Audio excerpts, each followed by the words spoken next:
Саламатсыңарбы окуучулар? Кутман күнүңөр менен. Мен силерге жагымдуу маанай каалайм. Бүгүн бизде адабият сабагы. Сабактын темасы Шота Руставели «Жолборс терисин кийген баатыр» поэмасы. Сабактын максаты. Окуучулар грузин акыны Шота Руставелинин өмүрү, чыгармачылыгы тууралуу маалымат алышат. Дүйнөлүк классикалык адабияттан, анын ичинен чыгыш адабияты жөнүндөгү маалыматын кеңейтет. Жолборс терисин кийген баатыр поэмасындагы каармандар аркылуу боорукерликке, мекенчилдикке, сүйүүгө жана достукка бекем болууга тарбияланышат. Күтүлүүчү натыйжа. Поэманын мазмунун угуп, түшүнгөндөрүн адабий тилде мазмундуу, ырааттуу айтып бере алат. Каармандарга мүнөздөмө берип, аларга колдонулган сөз бермектерин маанисине ылайык кебинде колдоно алат. Окуучулар чыгарма аркылуу сезимталдык, боорукердик, мекенчилдик, тайманбастык сыяктуу жакшы сапаттарга үйрөнөт.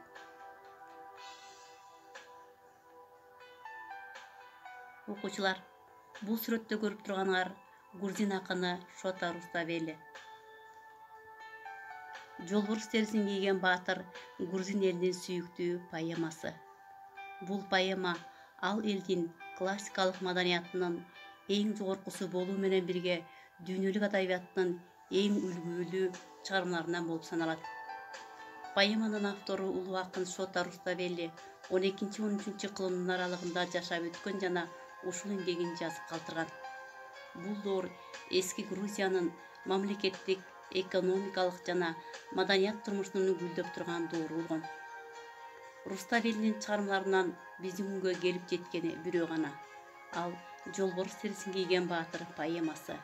Бирок ошол жалгыз чыгармасы бүгүнкү күндө анын ысымын бүт жер жүзүнө дүңгүрөтө турат. Акын Грузиянын Месхетин аймагындагы Рустави деген кыштакта туулган. Улуу акын чыгармасында орто кылымдын кулчулук жана нааданчылыгына бой бербей, христиандык курулай ой жооручулукту, мусулмандык сокур ишенүүчүлүк адатын бузуп, азаттыктын, акыйкаттыктын, сулуулуктун, ырайымдуулуктун салтанатын ырдап чыккан. Тамар падышайым.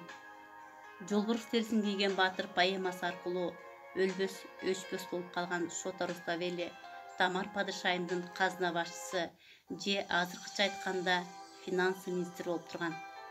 Ал өз кызматын сүйүп, бай казнада сакталган 850ден ашык асыл таштын энчилүү атын жатка билген экен дешет. Жаш казна башчысы акылы да, сулуулугу да жандан артыкча Тамар падышайымга ашык болуп калат. Анан ал сезимин ыр менен туюндуруу үчүн колуна калем алып, Жолборс терисин кийген баатыр поэмасын жаратат. Шота Руставелинин Жолборс терисин кийген баатыр чыгармасы кыргыз тилинде 8 жолу китеп болуп басылып чыгат. Жолборс терисин кийген баатыр поэмасынан. Ырдайлы тамар шааны күч жеткенче, көл кылып көздүн жашын алдан иче, сайрагам түрлөндүрүп ыр жолдорун, жарашат мактаганды мактай берсе. Сымбаты көз жаңылткан сонун көркү, эрге дам эбин таап келиштирсе. Ал үчүн эң сулук сөз тапмак керек, жазмакка кара чачы агаттай деп, жанада эрин кашын кирпиктерин жаңылбай орду менен жакшы теңеп. Жылмайса жарктей түшкөн ак тиштери тимеле ирет менен тизген бермет. Тил сезим, чеберчилик жанга паана, үчөө тең бирдей керек чыгармага, кубат бер, колдоно алгын о акыл ой, даанышман көсөнүмсүң өзүң гана. Ырдайлы сулуулугун тары элдин, ызааттап, урмат айтып үч баатырга. Окуучулар, мен жана жогоруда чыгарманын китеп болуп 8 жолу басылып чыккандыгын айтып өттүм. Ал чыгарманы кыргыз тилине которгон акын Алыкул Осмонов болгон.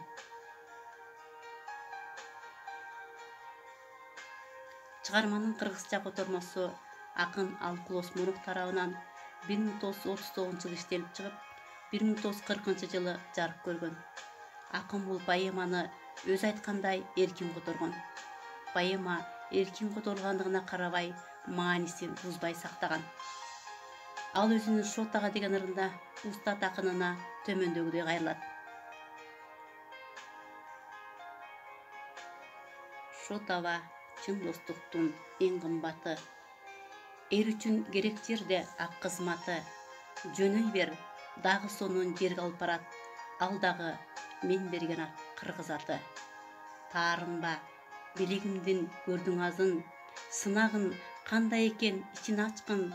Ал белек сага тааныш сулуу Нестан. Мен аны кыргызчалап кайра жаздым.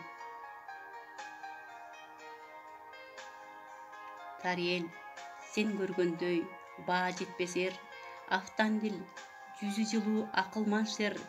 Түз тала, бактуу кала, тунук суулар.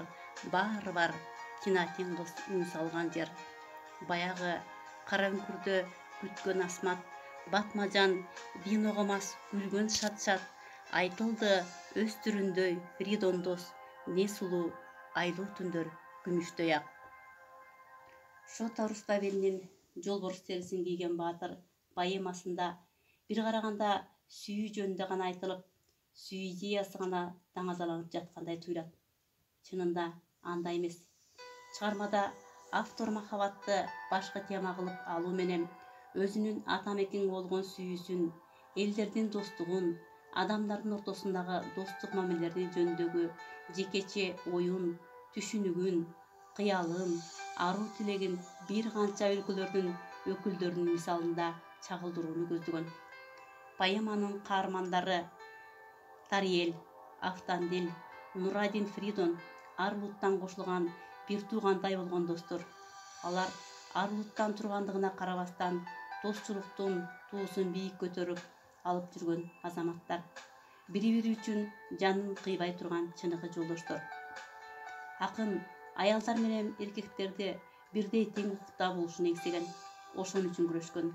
Чыгармадагы аял каармандар Нестан Дарежан, Кинатин, Асмат, Жогорку үч баатыр сыяктуу кыйындыкка бой үрдеген достчулуктун, баатырдыктын идеясы менен шыктангандар. Акын Жолборс терисин кийген баатыр чыгармасында окуялардын баардыгы мусулман өлкөлөрүндө өткөндүгүн баяндай. Бул жагы да абдан таң калаарлык. Биздин Махмуд Кашкари, Юсуп Баласагын менен катар бир заманда жашаган грузин гении, христиан акын географиялык жактан не себептендир өз улуту турмуш кечирген Кавказ чөлкөмүн эмес, андан ары жаткан Аравияны жана да бизге жакын турган Индия, Индостанды жактырган. Окуучулар, чыгармада жер аттарына эле кайрылып көрөлү. Мусулмандардын ыйык шаары Меккеден баштап Багдад, Хорезмге катар эле Памирдеги рубиндей асыл ташка бай жебир деп Бадахшандын да атын атап өтөт.